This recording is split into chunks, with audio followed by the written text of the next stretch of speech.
We'll start this meeting soon. I'd like to welcome everyone to today, President Garcia Morales, and I call this this officers meeting of April 17th to order. The time is 6:04 p.m. I'd like to remind everyone to silence your electronic devices. We'd like to begin by acknowledging that the land in which we gather here today is the territorial homelands of the New Woo, the Mawapa Band of Paiutes, and Las Vegas Band of Paiutes. Trustee Brooks, are you ready to lead the Pledge of Allegiance?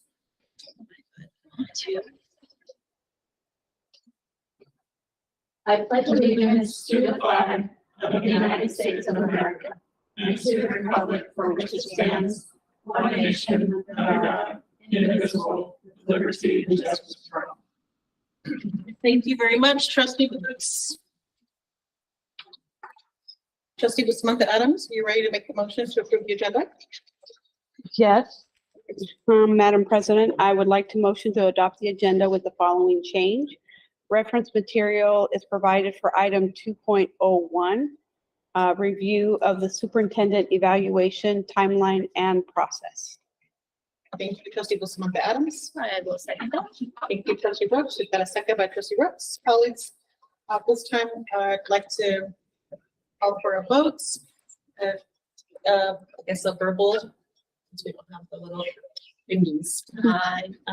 Trustee Bustamante Adams. Aye. Aye. And an aye as well. That motion passes 3-0. Thank you, colleagues. We're going to move on to item 2.01. This is not an action item. And I want to point out that I don't have any public comment registered for this particular item. I want to, before we dive in and go into the reference material for 2.01, this item is to review the superintendent evaluation timeline and process. I want to share a couple of words before I turn it over. The role of a board of trustees is essentially critical. We must provide clear direction to the superintendent in the form of student outcomes and goals and priorities. And in order for that to take place, we need to be clear about what the definition of student outcomes is. There's a lot to learn from the past. As a board, while I've only in my been serving on this board for a little bit over 2 years, this board has a long history of when it comes to evaluations, and really to some degree also lacking student outcome focus. So I've asked Trustee Brooks to help us learn from her institutional knowledge as the most seasoned member of the board, to help us learn about the history of the evaluation process. And my goal here today is to have a discussion about creating a new track moving forward to create consistency that aligns ultimately with our policies. Thank you, Trustee Brooks, for developing this reference material, providing historical information that will help us ensure that our board, future board, really have a clear understanding of pitfalls to avoid based on what we've learned from the past. Take it away. Thank you. So what I tried to do was compile just historical information based on my own personal experience. Obviously, some of this is my perception. I am, as the president stated, the most senior member. Also have gone through every one of these different methodologies to try to get through a superintendent evaluation. I don't know how much you want to go through. This is broad strokes also. I tried to minimize some other disruptive factors that may have occurred. It just left it very broad. Also, anybody who wants to download this, these links should be clickable in the PDF. So it takes you to the minutes. You can read the minutes, or you can actually watch the meeting, or you can get the reference material. So I tried to be as extensive as possible because I think there were some missteps maybe in the past. And I want to make sure whatever we set up for boards in the future, whoever may be here, they might not have this knowledge because there's not a lot of institutional knowledge on the board. So this is part of my service. And how would you like to proceed from here? Questions or? Well, It will be important to ask questions, and the other pieces will be to, I'm hoping that as a result of this conversation, that we'll be able to begin to chart a path forward in this really important process that belongs to the entire board. This is just a planning conversation. Ultimately, this has to come before the entire board so that we can again move forward. So I'll start with a couple of questions, if that's okay. And then I think it's about the Adams. I'll turn it over to you if you have questions as well. So I was here in 2021 when the last evaluation took place. Also when we last year when we aligned our policy to outline the process and updating policies. Technically, we adopted them in January of this year, but those were all changed at the end of last year. So what can you tell us in terms of, or can you please refresh our memory in terms of the changes in the alignment policy? So the problem that we experienced initially when I came on was there was a misalignment with the timing of when the soup came on and also this adoption of goals. So adopting goals was supposed to happen in January, which was a new president typically comes on, or at least every other year there's a new president. And we really weren't very prepared when I came on as president to do that. The superintendent was pretty new. So we used to do that in January, and then it wouldn't necessarily give us time to do other things. Like we didn't really have we'd have to do trustee onboarding. We'd have to do a bunch of stuff in January. And what would wind up happening is we would do like a really rush job. So through this work, we actually, the way that it's supposed to work is that you should have these conversations. There should be some community feedback. And then once you prioritize things, there should be board goal setting, and staff is supposed to align resources to those goals. So it's along a continuum.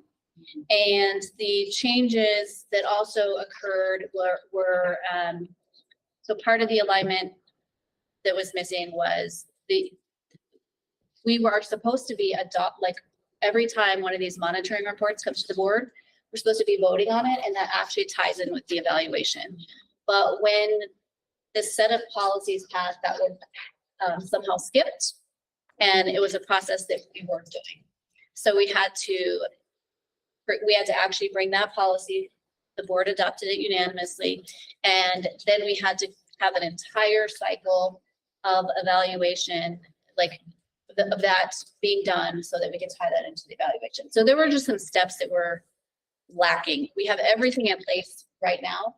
And then we shifted the timeline from January to account for the fact that you just don't have you have no time to actually complete any of the work in order to adopt those goals. So it's supposed to be sometime between like summertime. So sometime between the end of the school year and the beginning of the next year. So you have these goals in place, the school year starts, you go through the entire school year, you adopt these monitoring reports, and then when summer hits, you will evaluate based on student outcomes. For the year, excuse me, questions for the year previous. Yes. Right. So you have an entire year to really monitor and evaluate and discuss the outcomes. Yes. That the board agreed to hold the superintendent accountable. Correct. And so in this follow-up question in this space, we would really be looking at finalizing with the new policy to align our actions with policy. We would be looking at developing, finalizing our goals, excuse me, by this summer. Yes. With community engagement and in mind, right? Keeping that. Yes. And preferably you would need to do this before the budget is finalized. So before the final adoption of the budget, which is what, June? Is this June? I think The final amendment, the one that's coming in May 18th, then you have a final amended budget in December. Okay. So you have one in May, which is, we presented the tentative budget Okay. this past week, and then the one is coming in May 18th. Okay. And then you have a final amended budget, because obviously legislative session. Yeah. So then that ends in June, so then we'll come back with a board and a final budget. Thank you for that. Thank you, Dr. Durham. Thank you for that, Trustee Brooks. Trustee Bustamante Adams, do you have any particular questions this time? I do. So, just one, I want to say thank you because you mentioned the word service, and this kind of documentation takes a lot of work to put it, and I tested all the links and they do work. So thank you for just being who you are and the due diligence, because this was so helpful to understand what has happened before. So thank you. My question was on if the evaluation is on the previous year for myself and Trustee Zamora, who just started in January, how do we add value? How can we add value? I think it's going to be helping us get to a space where we can actually gauge the community and get feedback on priorities. As new incoming members, we really need to be a cohesive unit who actually goes through this process in a collaborative manner. And I think getting to know the history and why you would want to do it correctly, I think that's very important. I think one of my shortcomings was, as president, I really wanted to get things done. So the quality of like my first one or two were due to urgency. So my ask is that we don't respond from a place of urgency just to do things, because I feel it's gotten us a little bit off track, and it would be better to be diligent, purposeful, making sure that we understand why we would want to be diligent, because sometimes there's a lot of pressure to just hurry, hurry, hurry. And I responded to that because I'm a people pleaser. I responded to that in a way that now, as a more seasoned member, I probably wouldn't. I would say, no, we need to slow down. We need to do this properly. We need to map out these steps, and we need to bring more people along. So that is admittedly one of my failures as a leader that I would hope the board could learn from. Awesome, thank you. And so you've mentioned community engagement. In your vision of excellence, what does that look like? And if you could be specific, because we just had some community engagement. Does it involve a lot of spokes in the wheel? What does that look like? I think that's a good jumping off point. And I know that the boards had these conversations along the way. To me, engagement means that you have an opportunity to provide feedback, and it's sometimes not structured, and you're not, like, some of the best ideas can come from the community, and they're ideas that you're not bringing to them. So I think openness, a willingness to listen to people. There should be a variety of opinions. There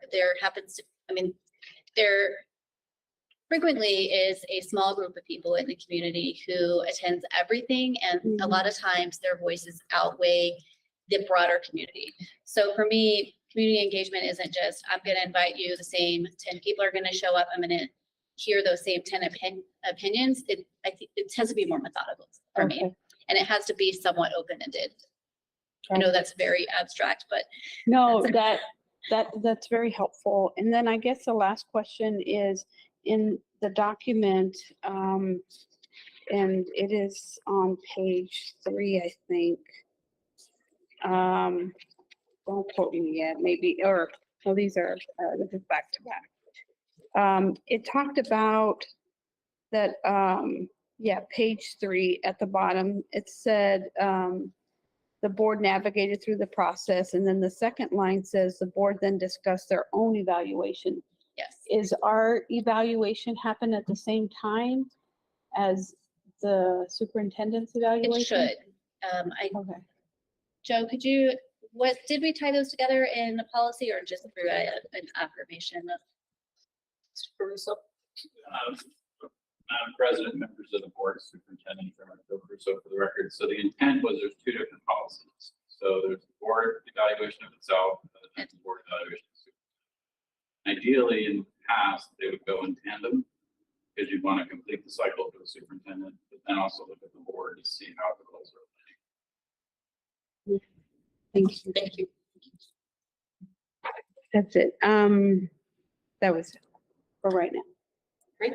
Now that this is a healthy discussion, I appreciate the conversation about this item. I think that the natural next step is, well, what we learned from the past, knowing that we want to develop a path forward and really support our members in developing a clear path for them to see like what support is needed is one question that I think may actually be more appropriate for the second item that we're going to discuss on our agenda. With in terms of the next steps for in order to complete a successful evaluation cycle. Trustee Brooks, on page 9, we list out 5 different items. I think one other thing that I think would be beneficial is a training on the difference between a student outcome and inputs or outputs. I know every year that we've had this conversation, we've gotten better as a board, but I don't think that we're quite there, and I think we need some more explicit training. I also think that it's important to get community feedback and build off of the work that the superintendent has already started. So some sort of methodical way to capture community priorities and things that maybe are not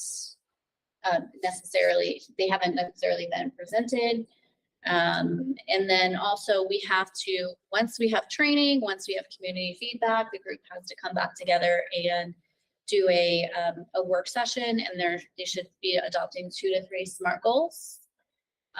Having facilitated this type of conversation for the board, as well as an evaluation for the board, I would strongly suggest that someone else do this because it allows the president to fully engage, and also it helps us stay focused and gets us across the line. Once we have those goals, if there are any amendments or anything that's required for the budget, then that would be something that the superintendent would bring because it's a legislative year. It could be as far as December.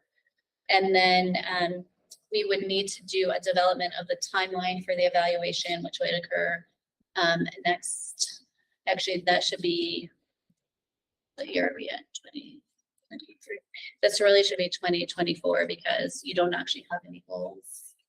So you can't do one for 2020. That should be 2024. And so to do this timeline, you'd actually have to pick this is how I would do it. I'd pick a target date, and then I would probably work that backwards so that we can try to land on that date. Okay. Definitely external support. I can't emphasize that enough, having gone through this process in different ways. Starting to break a sweat over here. I'm like, what?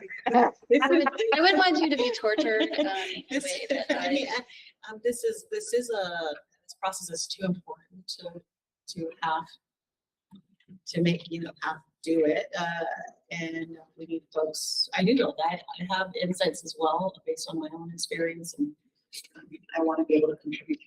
Right? I don't want to be, as a facilitator, be locked in engaging in a meaningful way because I'm worried about making sure that everybody's voices is heard.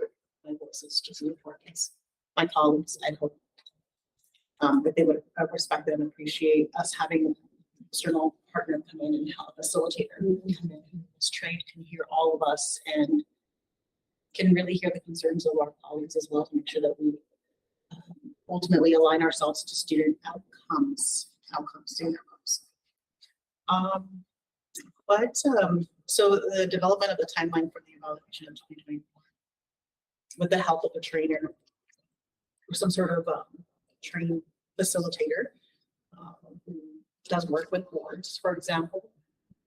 That could help us work through a timeline of some sort. Does this need to come back before the board in some sort of work session? For example, if we like the timeline of to some degree, it probably would be really helpful to ensure that everybody is updated on our progress. Yes, I think it's helpful for them to receive updates. I don't know that you are required to bring it because you have the authority as the president to help facilitate this. Certainly you should consider their feedback. You should have a process to accept their feedback, but it doesn't have to be voted on because you have authority under board policy, but we can ask board counsel if she agrees with me. That's how it's always been since I believe that is accurate. Very good. So for an example, in May, for our work session, we could have an update of some sort that indicates how we're moving forward to ensure that we meet our policies with this item. Okay, thank you for that insight.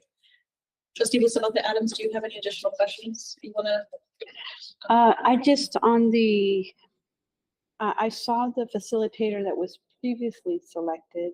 My question is, and then there was documentation about an RFP process. Do we have to put it out for RFP? Is that how it works? I think it depends on what you want the person to do. If it's a person that we've used for training before, then probably not. We've gone through a couple trainers. One of them was through NASB. One of them was Dr. Alsbury. Also had training through the Council of Great City Schools. So any of those, I believe. I'm not 100% sure on, I don't know. I think it depends on the scope of work and if they've done that type of work before. And the reason I'm asking is because part of the added value of having somebody that previously did it, right? We don't have to start from scratch. Yeah. So I like the person who has that knowledge already about our school district, and we're not having to teach them about who we are. I like that. I like the lady that did the training that you guys selected to do the training for Trustee Zamora and myself. Like, she was able to spend time with us, and so just want to put that out that it was yes, that was helpful because she knew the past history of this board, and so when we were doing the training exercise, she helped to set some specific examples of how we could improve and improvements that have happened already. So just FYI, just added value, not having to start all over from square one. That's really an important note. That could save us some time for sure and help us get off the launching pad. And this is helpful. Great colleagues. Any additional insight or questions that you may have? I think that naturally that lends us to the next item. If I have here, so Does anything? Dr. Jara, do you have any insight that you want to know? No, I think to what Trustee Bustamante Adams, somebody that knows the district of the team. And I think that's, as I look at the goals, we get our student level data in September, which is the most important. Well, you're validating it now, though, so it's Right. finalized. Yeah. But parts of it are. Parts of it will be validated throughout the process, but it will be the final for the DE. So, and this is a partnership, right? This is what we continue to work together. So. Absolutely, that is an expectation that developing a timeline, developing student outcomes will be hand in glove with the superintendent of the evaluation process. And if we're asking for community feedback, we need the superintendent's support and having him lead with his staff those conversations as well. We don't have direct staff, the superintendent does. Once we provide guidance and insight and help with the facilitator, then he can help coordinate those pieces with his team. So this is absolutely a partnership in many ways. I do one more. Yes, trustee Brooks. I would also request that the training about SMART goals, that should include staff. And also should be some sort of, I would love some, I don't know, that might be too ambitious to actually have community-wide conversation about that. But I think starting point, definitely staff and the board needs to be in the same room for that conversation. Agreed. Yes. To some degree, our communities, through the board a couple of months ago, we agreed that in order to create engagement, we have to provide information, we have to provide workshops, activities that inform the public community.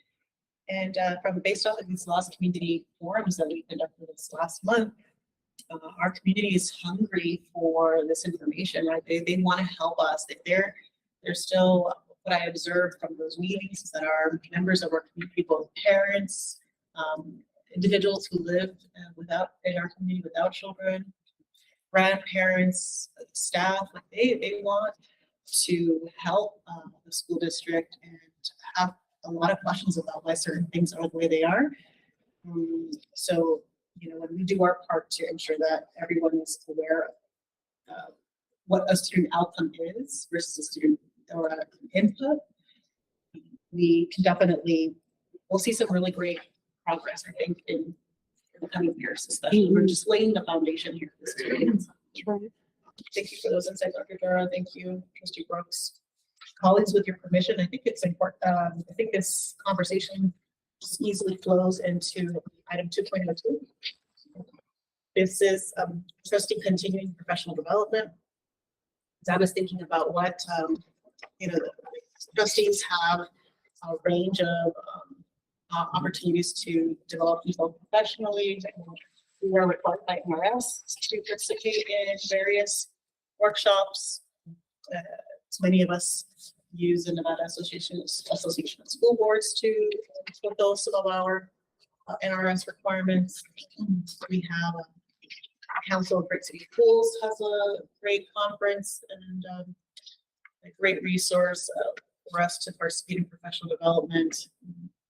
And the last council training my first training with the Council of Great City Schools, we heard there was a very specific track dedicated to trustees. And this conference this year is going to take place in San Diego. The Council of Great City Schools understands how critical trustee, the role of the trustee and the training of trustee receives is critical to student outcomes, student success of an organization. And they have developed a specific track dedicated to trustee work. And the gentleman who does some of the training, actually, he recently wrote a book. I've got my receipt bookmark in here. It's just how I track the pages that I read. But my receipt bookmark from the store that I recently bought clothing at.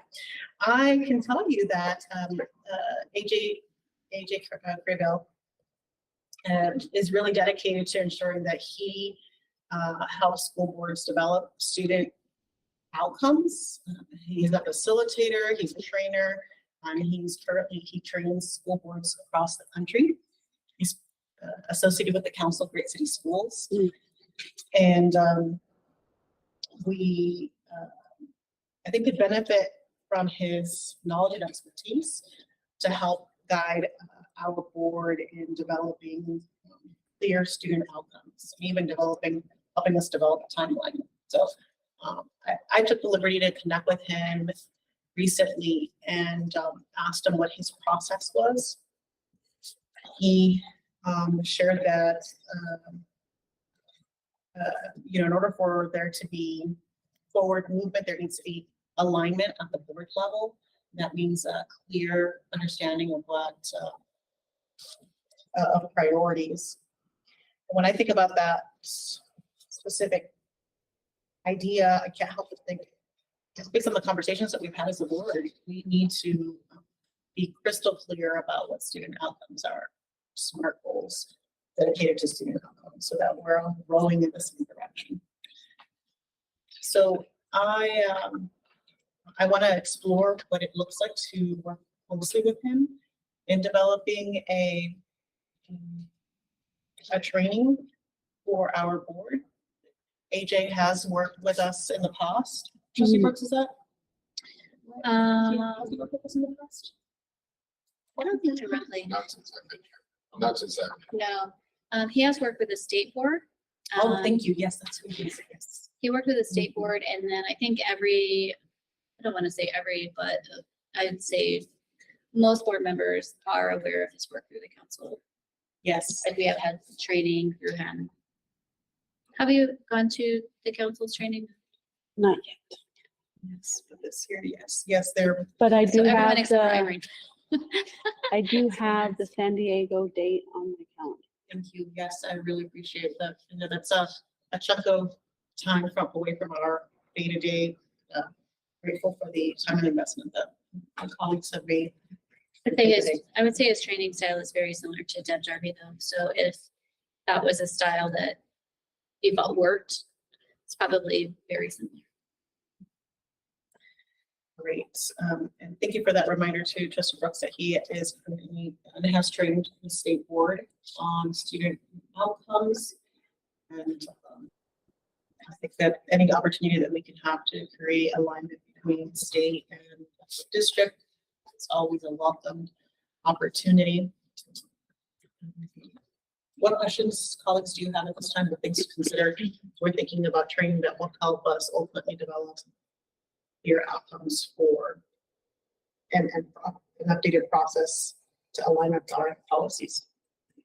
Any questions or thoughts or considerations? I'll go. I just want to say that I have appreciated the training that I have received under both of your leaderships, because I was mentioning it today in a conversation. I have never received so much training to prepare for an elected role as I have in this group. And I know that it's an outcome of the pain that you guys experience for not having it. And so I just want to say that I feel very privileged to be a beneficiary of the pain. So, because I know it took a lot so it wasn't wasted. And I feel very well prepared for steps that we're taking along our journey. I know it doesn't happen in, turnaround doesn't happen in 80 days, but I feel every time that we do have a training that it is preparation. And so I feel very prepared, even though some of it was like a fire hydrant type method. And I still have questions and a lot of questions, but your due diligence, I just want to say thank you. So I appreciate that. And I have not started reading the book yet, but I will tomorrow as I travel. I don't know AJ, but I'm going to trust the process, because I think I have not been disappointed in the investment that you guys have made, and especially the new board members. I have not been disappointed, and so I'm just going to trust the process. So I just want to say thank you. Thank you, Trustee Bustamante Adams. That thank you really is also to staff, extending that gratitude to staff who has helped us in ways to move this pain forward, right? It's not helpful for us to sit in pain. It is, we use that pain to strengthen our future, this board and future forward. So incredibly grateful to staff who helped us move that work forward. So otherwise we would not even be sitting here having this conversation today. So I'm incredibly grateful for all the support that we receive. And the one thing I know about AJ is that he will meet individually with all trustees before he will be with before we continue on any forward process. And he will interview everyone and meet with them to hear about their concerns. And I really appreciate that, because we've had that experience in the past with other trainers who say, hey, let's get to know a little bit more about what we've seen, what we've experienced. But to have a trainer to have that kind of detail, attention to detail, and getting to know each member and their individual concerns will help them frame the whatever needs our board have. when it comes to training and help us ultimately be successful, which I'm grateful for that time. And I think AJ is absolutely, not only perspective nationally for his work, is one of very few scholars in the space of board outcomes, successful boards, and can help us grow, help us build on that positively on that. Dr. Jara, do you have any thoughts or insights you want to share? No, I think it's important, when you look at the work AJ has done, not only for boards, but for staff as well, superintendents, and the real focus on outputs, right? I think that's something where I would think my staff it would benefit staff to sit with the board so they can understand governance as well. I think so, he's well versed in the governance, and he works with superintendents as well to make sure that we all understand our boundaries. It's a healthy word, And absolutely. the community, I think it's important. I'm sorry if I may. I think the community it would really help the community. And I think that's where it may be too ambitious, but in the future for the community to understand what governance looks like when it comes to school boards and to superintendent relationship. I think he's well versed in that. Thank you for that insight. He definitely, we're in a learning space. We are an education organization, and we ask our students to learn every single day, right? And so that means that we as leadership need to continue to be in that space of learning and growing so that ultimately our kids get the best possible outcome. All right, colleagues, I have some good insight from our conversation today. Based on policy, I have the ability to connect with the trainer and come to the board hopefully at the next work session in May with additional insight and an update on the process and the timeline for both really training and the evaluation / priorities, goals, and timeline. Thank you, colleagues. If there are no other questions or comments on this discussion item, I'm going to move on to item 3.01. That's public comment on items not listed as action items on the agenda. Before I open it up, I just want to make sure that if anybody in the public who is here would like to submit a yellow card, please do so now. Doesn't look like anyone is here. Well, there are plenty of people here actually. There's members of the public who are here. No one signed up in advance, so thank you for that. We're going to move on to item 4.01, the upcoming meeting of the Board of Trustees on Thursday, May 11th at 5 p.m. Excuse me. Oh, that's. Oh. Oh, forgive me. Yes. I'm reading something because I'm thinking of the future. That will be a meeting, but not the next meeting. It is the next Board of Trustees meeting is on April 27th at 5 p.m. All right. Okay, colleagues. I am going to move, ask for a motion to adjourn. Trustee Brooks, thank you. Second. Thank you, Trustee Bustamante Adams. Okay, colleagues, at this time, we have a motion by Trustee Brooks, second by Trustee Bustamante Adams. Trustee Bustamante Adams, your vote? Aye. Thank you. Trustee Brooks? Aye. I'm an aye as well. That motion passes 3-0. Colleagues, thank you so much. The time